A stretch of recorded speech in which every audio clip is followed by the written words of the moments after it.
Thank you for tuning in to Aletheia Bible Fellowship. Today's sermon is the pride of life, specifically looking at achievements versus notoriety or fame. Hopefully this will answer many questions for you. If you do have any further questions, you can find more information, of course, available at our website at abfpdx.org, including all our contact information. All right, so let's go ahead and bow our heads in prayer before we get to God's Word this morning. Father, we come before you and we look forward to the opportunity we have right now to spend time in your Word. Pray that it would inform us, that we would grow wiser because of what it has to say, that we would write this on our hearts so that whatever situation we find ourselves in, we can refer to what it is that you have told us, so that we would be prepared, we would be steeled, that we would be protected no matter what we face. I pray this in your Son's name. Amen. All right, so we're continuing our talk today on the pride of life, specifically notoriety or fame even. And I want to take it probably a little to a little bit of a smaller scale. Because usually when I say fame, you know, what is it that comes to mind? When I say notoriety, it's like the big stuff, right? It's the movie star, the music star, the reality TV star, which I don't even understand how that happens, or the influencer, right, I guess. Maybe someone that let's put it this way, context here. Someone that you'd expect to see on Dancing with the Stars. You know that they're famous for something. You may not know exactly what it is, but they're on Dancing with the Stars, so they must be stars. So I want to take it from that high concept of fame and notoriety, right? And I want to kind of bring it down a little bit. And we want to talk about, let's call them achievements. Let's talk about achievements, because it's not uncommon for us to be known by what it is that we achieve, what it is that we accomplish, right? I've joked plenty of times in the past, and I'm sure Wendy would attest to it, though. When I go around walking through work, I'm known as the guy that's always carrying the coffee cup, right? Now, I don't drink that much coffee, but that's what I'm known for, is because I always have that in my hand. I'm also, I don't know, I'm pretty famous. If you have trouble with your computers, I'm the guy, right? It's not something that I've sought out. It's just, hey, I'm good at it. So people seek me out in that regard. So, you know, I'm kind of famous for my achievements with those types of things. Not as famous as I am on Google Maps with my, you know, top 10% of all contributors. I know, right? 10 million views. Yeah, whatever. You know, it's nothing. But you know, what is it about these small things that we achieve? Those, you know, are somewhat of a claim to fame, right? So, though it may not be on a huge scale like we've been talking about, and talking about the pitfalls of notoriety and what the Bible gives us example of notoriety, there is also examples of this smaller kind of notoriety within our circles and that type of thing. So today we'll be talking a little bit about achievements. And you know, as I was kind of pondering this, I was really just drawn to the story of Joseph. You know, some of you may be familiar with Joseph and the amazing Technicolor Dreamcoat. If that's your only reference for Joseph, I'm praying for you, because that's a little bit way off the mark. But we're going to move beyond just this idea of Joseph as a dreamer. We're going to take a look at his life, what it is he achieved, and how he dealt with the achievement and also fame that came with it. Yeah, I mentioned Dancing with the Stars. I want you to think about the other shows like America's Got Talent or The Voice or that type of thing. What really sells the contestants on those programs? Is it their singing necessarily? It's the backstory, right? That's how they get everybody in there. Even the people that aren't really like, oh, I just love singing and I love listening to people sing. that's what really hooks everybody. I mean, if Joseph was on the show, I mean, he's got a backstory to end all backstories, right? So if we look at his backstory from just an earthly perspective, it's kind of, I mean, it's filled with all sorts of stuff, right? So just for reference, of course, most of this is based in Genesis chapters 37 through 41. I'm not going to read Genesis 37 through 41. That might take a little bit of time. So we'll just hit some summaries of those types of things.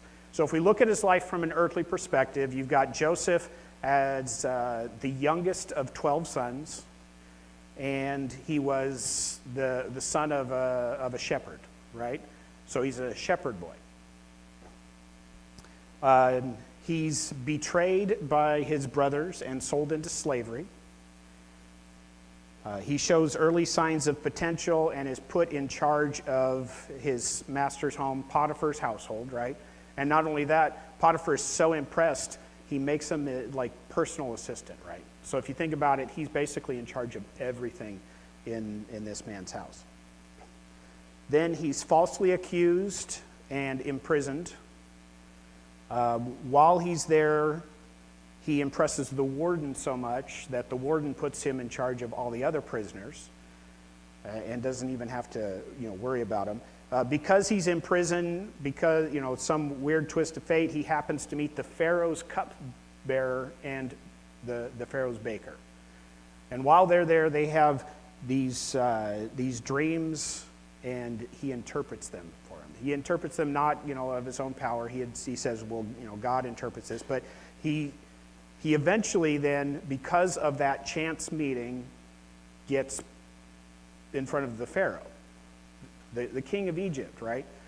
And interprets that dream that the Pharaoh has. And because of his interpretation of that dream, Pharaoh puts him in charge over all of Egypt.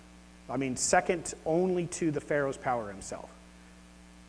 So from shepherd to slave, from slave to prisoner, from prisoner to second in command of one of the largest empires at the time. That's a pretty amazing story. It's a pretty good accomplishment. And I would imagine that story alone would get him a good spot on one of those shows. From an earthly perspective, it's a rag to riches type of thing, overcoming so much. From an earthly perspective, you can't imagine a better story than Joseph's, right? But there's more to it that we have to look at. The Bible's perspective on things is a little bit different than what the world would have. So yeah, that's a pretty impressive backstory. He would do well in any of those categories if you put him up against anybody. And pardon me just a second here. And I think that we can agree that from the earthly perspective, it's very impressive. The Bible tells us, though, specifically that there's a point to Joseph's achievement. It points out at every step of the way how it's not Joseph himself who is orchestrating what's going on. In fact, if you look at it kind of just as an overview, it almost seems as if he's just kind of being pushed along through these series of events. And it is how he actually reacts to those series of events that is what brings him the fame or notoriety. It is how he discusses those things with others that brings him the fame and notoriety. What is it that you repeatedly see in all of these different events that take place? Well, in Genesis 39, in verses 2 and 3, this is while Joseph is the slave at Potiphar's house. It says in verse 2, the Lord was with Joseph. So he succeeded in everything he did as he served in the home of his Egyptian master. Now Potiphar noticed this and realized that the Lord was with Joseph, giving him success in everything that he did. So we see that as a slave in Potiphar's house, God is still the focal point of what it is that Joseph has achieved. Now, Joseph did the hard work, right? He was put into Potiphar's house, and he worked hard while he was there, but it is God that showed through from the example of his work. So much so that Potiphar works hard, I'm going to put him in charge of everything. Potiphar put him in charge because the Lord was with him. You see, the aspect wasn't on Joseph is reliable, Joseph works hard, Joseph has accomplished this, he's achieved this. It's God is with him. So the reason he was able to achieve success, the reason that he was able to come to the status that he was within the household was specifically because of the aspect of God that was shown through everything that he did. And that is what was recognized. At his next stop, in prison, again, this is in Genesis 39, verses 21 through 23. But the Lord was with Joseph in prison and showed him his faithful love. And the Lord made Joseph a favorite of the prison warden. Before long, the warden put Joseph in charge of all the other prisoners and over everything that had happened in prison. The warden had no more worries because Joseph took care of everything. The Lord was with him and caused everything he did to succeed. Now, just you got to understand this picture. He is thrown into jail, falsely accused of something that he didn't do. And in this, the Lord still took care of him. Just think about these types of situations that we find ourselves in. I'm pretty sure, show of hands, how many of us have been sold into slavery by our brothers? John, is that a partial hand? Or no, I'm just kidding. Now, just because you ended up working somewhere, that's different, guys, okay? All right. I don't care how many of you have joined the IRS because Pastor Monty said, hey, you should fill out this application. That's still not being sold into slavery. So just keep that in mind. But he was sold into slavery. None of us have experienced that. But that's to be stripped of familyhood, to be betrayed by those that are closest to you, by your blood relatives. Now, some of us kind of know a little bit about the sting of being betrayed by our blood relatives, but it's never even been to the extreme here like Joseph experienced. And then just as he finds success in the family that he sold into slavery over, just as he is raising to prominence and taking care of everything that's there, he gets accused of trying to attack Potiphar's wife. And without a word, without being able to defend himself, no matter how prominent he had become in the family, no matter how trustworthy he was, he still ended up in prison. What's up with that? We have never experienced that kind of thing in our lives. And yet, we often forget that even in those moments, God is carrying us. How is it that we go through these trivial little things, these bumps in the road, these small times where, maybe we're having difficulty, we're not getting promoted in work. Oh, it's so terrible. I didn't get the promotion yet again. Or, I'm having real trouble in relationship with this person or that person. I'm really not succeeding the way that I think I should. God has abandoned me. You weren't sold into slavery or thrown into prison for something you didn't do. And instead of focusing on those aspects where we would definitely say, ooh, there's a problem here. Joseph still worked appropriately, and God had him succeed where he was in the position that he had been put in.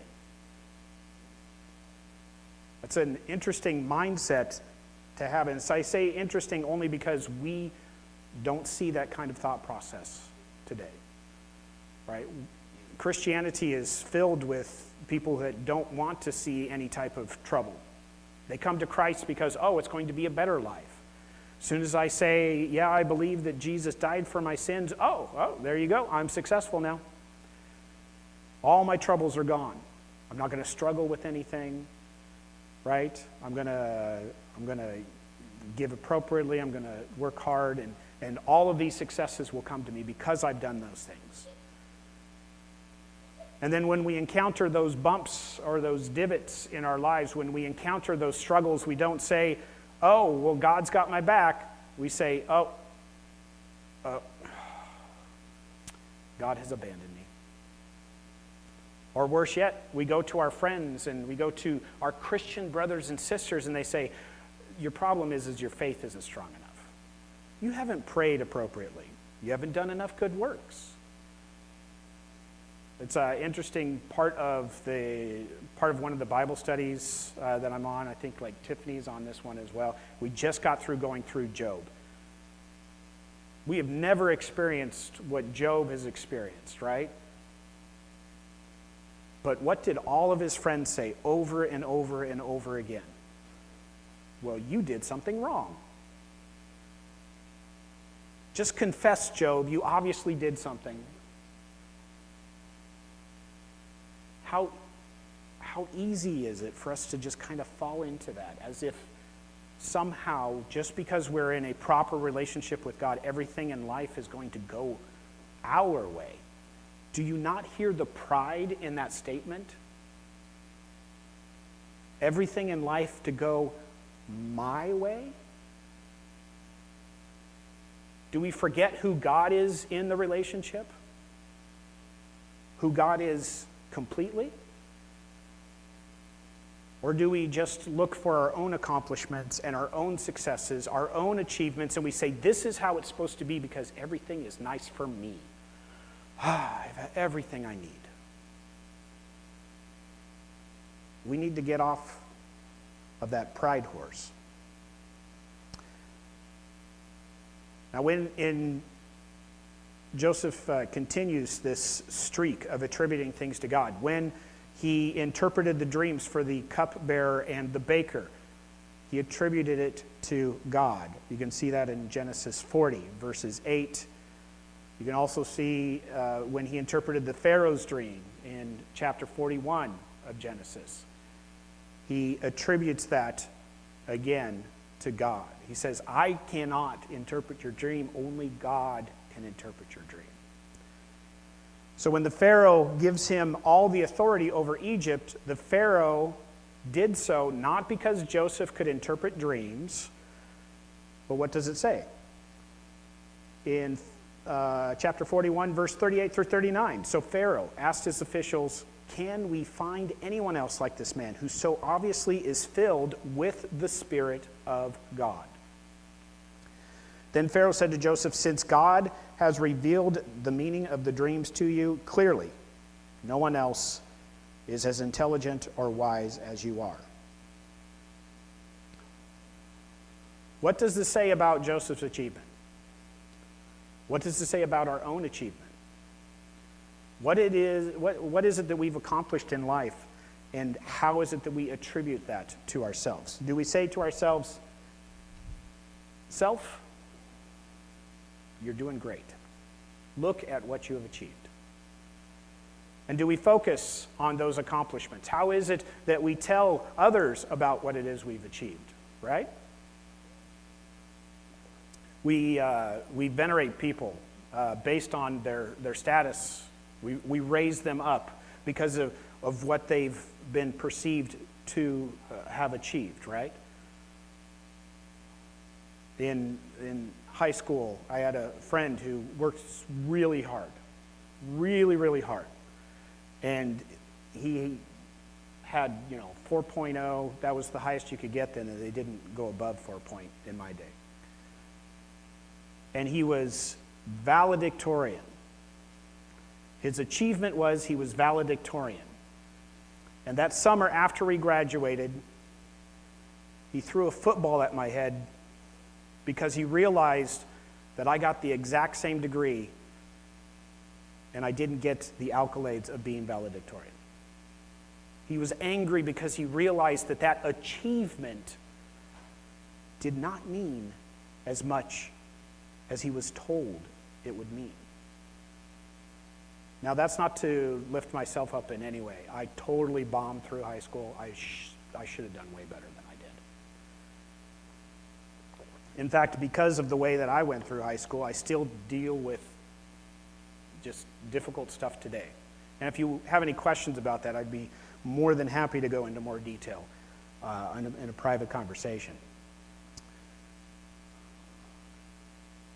But what does this picture here of Joseph say about achievement? At least two things, right? At least two. First, Joseph achieves because he has the right abilities. They're put into effect in the right circumstances. One thing leads to another. His success is assured. Countless biographies of even like super high achievers in this world include those same basic ingredients, right? Abilities exercised the right way at the right time. The second is that the path to his greatness is entirely orchestrated by God in heaven. See, even with his abilities done the right way at the right time in the right place, he doesn't get anywhere without attributing these things to God. In every environment that he finds himself, he works diligently and rose to fame. At Potiphar's house, he became known for his work and well known to the point that he was placed in charge of the entire household, but not because of just his work, because it was attributed to God, right? We read Potiphar attributed that to God in him. There's an instructive lesson to be learned for all of us. God has and will continue to raise up people with great gifts to achieve things according to his plan. God will accomplish many things through us. The abilities, the opportunities, the path that we go down, these are not accidents. These are not happenstance, I want to say, right? This isn't a coincidence that I ended up here at this point, at this time, to use the abilities that I have been given. God orchestrates all of this in a plan so massive we can't even fathom or begin to understand.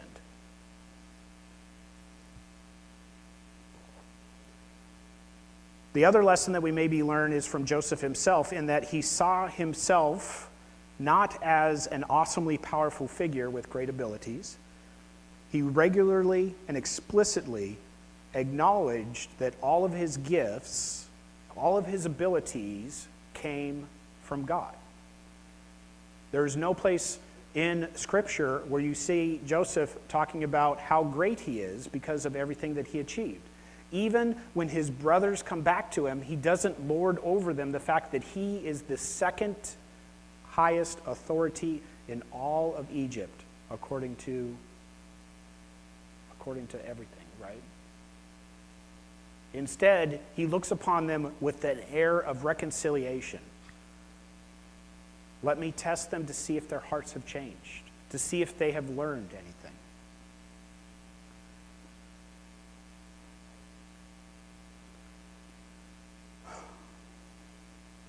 It is hard not to look at Joseph and see that there is some fame and some accomplishments. Obviously, I'm not going to speak for everyone. I'm pretty sure I'm not going to rise to second in command to a great nation.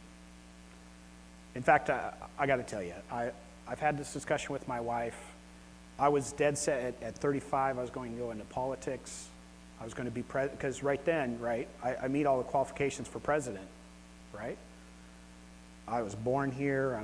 I'd be 35. I made an agreement with my wife. I wouldn't do that, though. So I'm pretty sure I will not rise to great power in a great country in the world. But I don't know. I mean, our presidents are much older than 35 generally, so you never know. Maybe God's plan will change for that. But I'm not going to bet on that. I'm going to take the situation that I find myself in, and I'm going to work hard with the abilities that God has given me to achieve everything that I can, not for my own glory, but for His glory. And that includes the times when I am downtrodden. It includes the times when I've hit those valleys, those lows. When I feel that God has abandoned me somehow. Because the truth is, I know that He hasn't.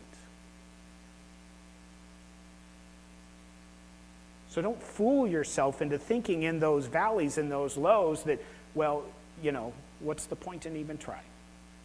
Because in those valleys, in those lows, God chose Joseph to succeed in each and every one of them.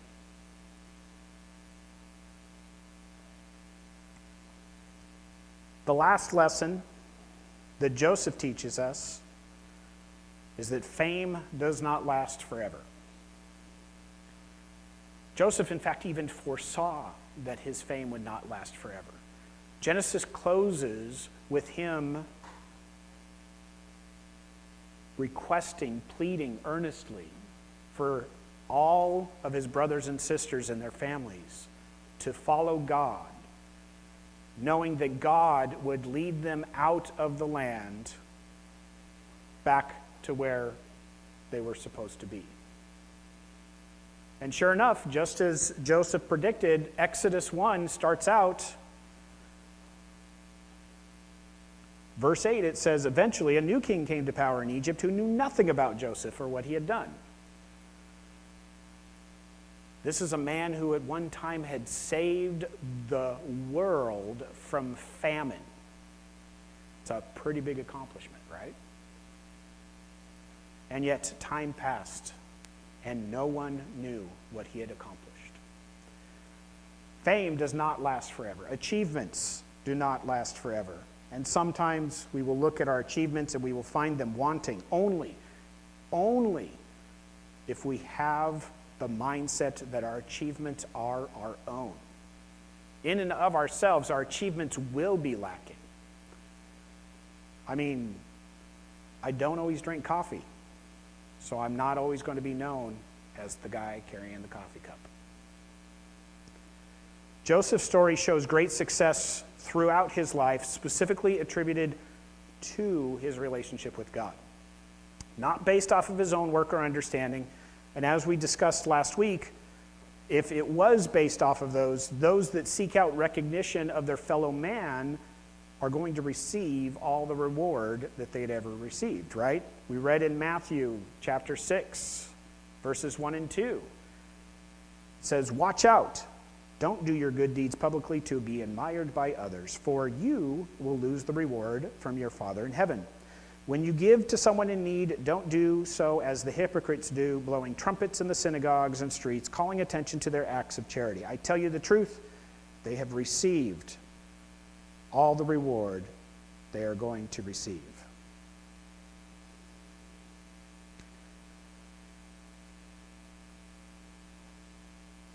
We must strive to work hard through the abilities that God has given us for the right reasons.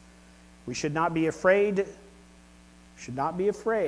to be recognized for what it is that we have achieved, but we must be wary that we do not become too comfortable or prideful in those achievements. Our little slices of notoriety, our small groups of fame. There's several warnings about being too comfortable with what God has given you.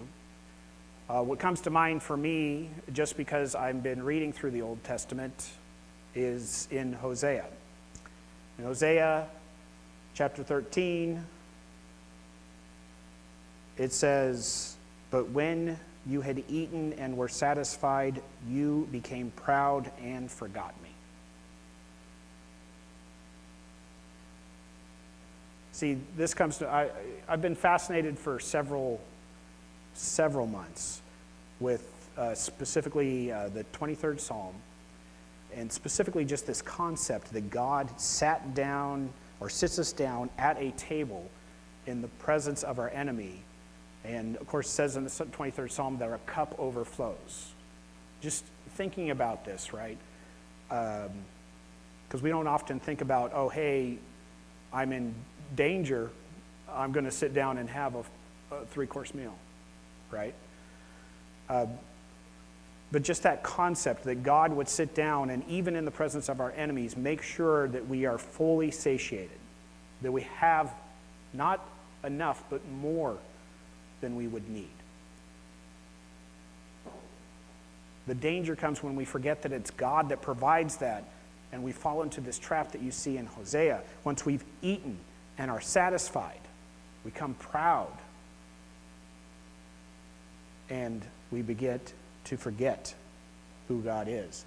There's an inherent and grave danger in the achievers and the successful ones in life when all their needs are met, and many, if not all, of their wants are met as well. I've made it. When we become too comfortable and we feel like we've accomplished a lot in life, when we feel like we've achieved whatever specific certain amount that may be, now mind you, that metric always changes, right? This is an accomplishment, an achievement here, but go down the road a week or two, and now the achievement is here instead of here. But when we achieve whatever level of success, the question that we need to ask ourselves is, are we forgetting God when we look back on what it is that we've accomplished? Do we turn it to that prideful language that I talked about at the beginning? Is it, oh, I've accomplished this. Look and see my body at work, who I've impacted, what I've done, what I've accomplished, the things that I have achieved? Or do we give the proper context to that? Look back upon all the people that God has touched, and I was able to be a part of that.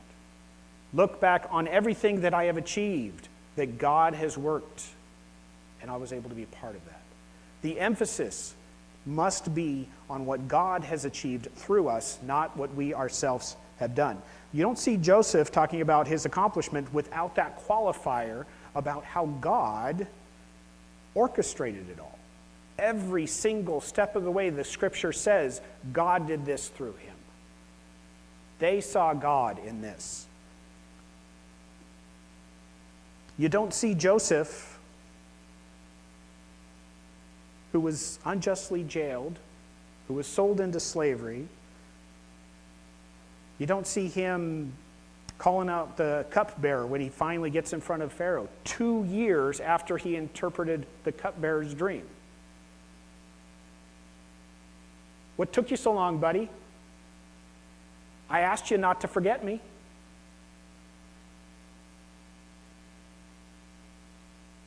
It's not about Joseph.